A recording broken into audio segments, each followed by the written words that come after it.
right, let's move on to the next player on the list. And this is former co-host Nate Dawkins, one of his favorite prospects that just hasn't quite made it. It's Taylor Trammell, now finding himself with the Mariners. What do you think about Trammell going forward now, Ron? Is there still that potential that was once there for a power speed threat?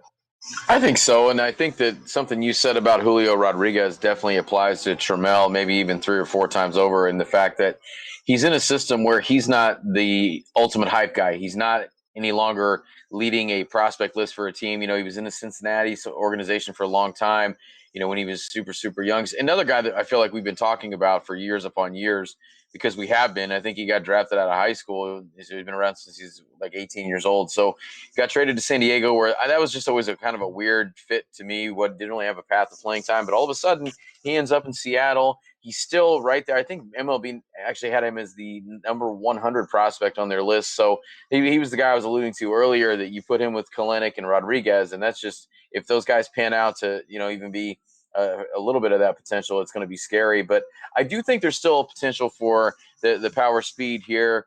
6'2", 213, like I said, 23 years old, just a super good athlete. We knew that coming out of high school, and just super raw. He's bounced around, like I said, a little bit. His weakest tool is his arm, so he's obviously not going to be playing anywhere where he's got to depend on that, probably in left field, which with the other 2 guys that they have to bring up and put in center and right, I think that works out perfectly. Decent approach at the plate.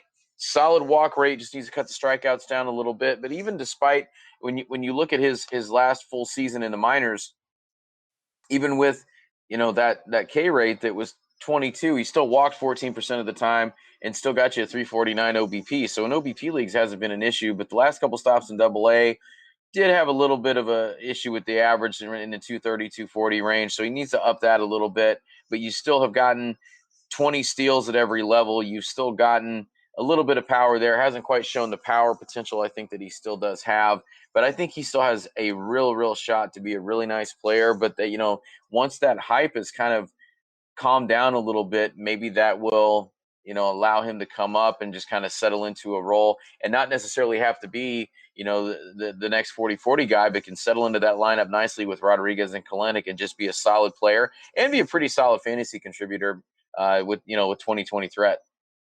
I agree with that. He's still maybe a personal favorite. I just think eventually it'll turn out that he provides surplus value to someone somewhere at some point. Maybe he's not the elite player we once thought he was, but he's still going to be pretty darn good.